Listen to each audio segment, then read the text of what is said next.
गुल्ली डंडा खरपतवार की धुलाई कर गेहूं के दाने दाने की हिफाजत करने वाला डॉन सुदर्शन का रोक साफ फोन। मुख्यमंत्री मनोहर लाल खट्टर जी, आप दिल्ली के मुख्यमंत्री माननीय अरविंद केजरीवाल जी की नकल भी करते हो और छुपाते भी हो, और जब पकड़े जाते हो तो शर्माते भी हो। इसमें शर्माने की क्या बात है मुख्यमंत्री जी? अगर दिल्ली में मुख्यमंत्री तीर्थ यात्रा योजना कामयाबी के साथ कई सालों से चल रही है तो उससे सीखना चाहिए। अगर दिल्ली में 77,000 तीर्थ यात्रियों को दिल्ली सरकार रहना खाना पीना सब कुछ इंतजाम करा के उनका एक सप्ताह तक किसी भी तीर्थ पे पूरे देश में भेजती है और कामयाबी के साथ उस योजना को चला रही है, तो आपने वो योजना 9 साल की देरी के बाद, 9 साल से आपकी सरकार है, अब उसको आपने लागू करने के बारे में सोचा है चुनाव से ठीक पहले। तो फिर अगर उसके क्रियान्वयन में कोई दिक्कत आए, दिल्ली के मुख्यमंत्री अरविंद केजरीवाल जी ने यही तो कहा है आपको कि अगर कोई दिक्कत आए इसके क्रियान्वयन में तो दिल्ली सरकार आपकी मदद करने को तैयार है। मुख्यमंत्री मनोहर लाल खट्टर जी, लोकतंत्र में एक दूसरे से सीखना चाहिए।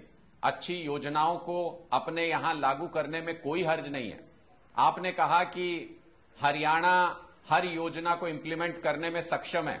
बिल्कुल, हरियाणा के लोग सक्षम हैं, हरियाणा के पास हर तरह के संसाधन उपलब्ध हैं, हरियाणा में हर तरह की ताकत मौजूद है, हर तरीके की योजना को लागू करने की क्षमता मौजूद है।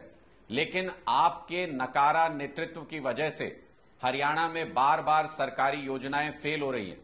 मैं कितनी योजनाएं आपको गिनवाऊं जो अच्छी योजनाएं होते हुए भी आपके नाकाबिल नेतृत्व की वजह से फेल हो गई। आप परिवार पहचान पत्र की वजह से देख लीजिए कितने लोग परेशान हैं, प्रॉपर्टी आईडी की वजह से कितने लोग परेशान हैं।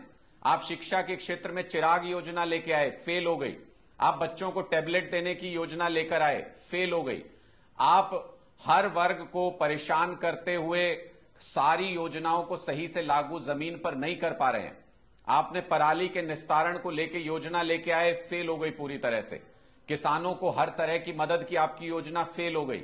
आप छात्रों के लिए परीक्षाएं कराने का एक सीईटी कॉमन एलिजिबिलिटी टेस्ट का फॉर्मूला लेकर आए, 25 पेपर लीक हो चुके हैं आपके कार्यकाल में, आपकी वो योजना भी फेल हो गई।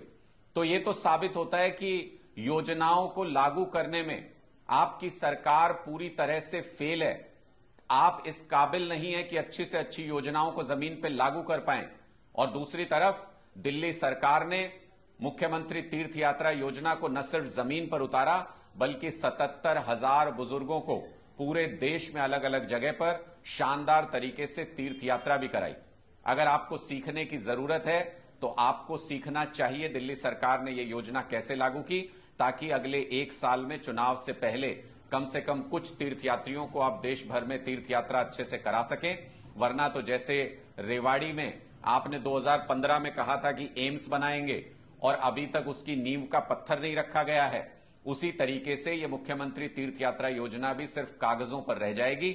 आपको सीखने में कोई हर्ज नहीं होना चाहिए मुख्यमंत्री जी। अपना अहंकार छोड़िए और हरियाणा के भले के लिए अगर कहीं से कोई अच्छी बात सीखनी पड़े तो उसमें कोई बुराई नहीं है।